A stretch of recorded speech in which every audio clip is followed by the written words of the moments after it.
Hey team, how you holding up? You staying safe? You staying sane? You staying self-expressed?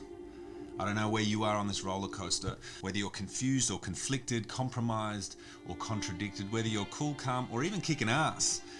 I don't want to sound sadistic or voyeuristic, but I seem to get a lift when I hear how you're dealing with this. It's helping me get through it, so please, by all means, because it's wild out there.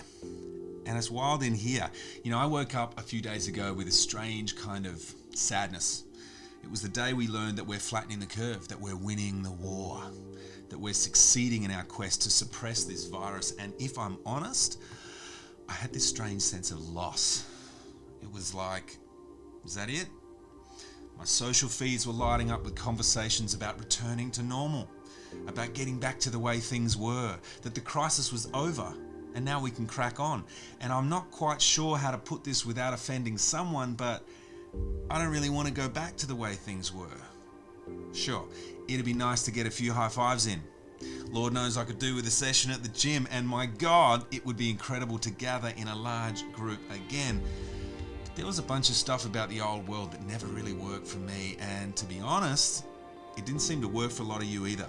I'm not just speaking about those of us who were born into difficult circumstances or have been locked out of society due to their class or their skin colour or their gender or education. I'm talking about the stereotypically successful types that walk among us. The ones that played the game exactly how it was supposed to be played and they won. So I worked with hundreds of people who have plenty of cash, they got healthy kids, they got a secure career, they got a strong network, they got six-pack abs, and they weren't overly thrilled with their life a lot of the time. It seemed like there was always something missing, something they had to sacrifice or suppress, something they had to find or forget. There was always a cost to what they got. They wanted, above all else, more time to find their voice, to distill their vision, to alter the course of the life they were living. And now we all have this bizarre opportunity to do just that, to stop and take stock, to reassess not just the way we played, but the entire game, to pause, as my friend Jersey would say, and then begin to act from and to another place. But will we? Will we? This is the question. Are we adapting to the circumstances we're in, or are we using this moment right now as a catalyst to reimagine? Are we changing the direction, or are we changing our intention?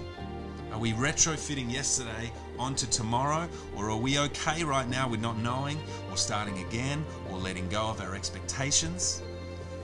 Will we even give ourselves 1 minute to indulge in it? Or will we just jump back on that train, keep moving the same way, keep refusing to stay in the tension of what was, what is, and what could be?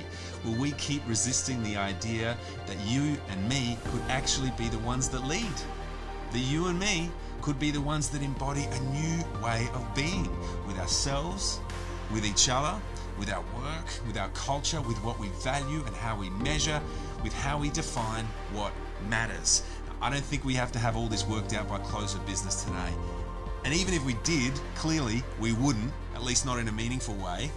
I just want to join the growing chorus of voices who are reminding us that before we feel the rush to get back to what was, perhaps we should just pause. More than once and for longer than a minute. And just see. See if we can hear another song.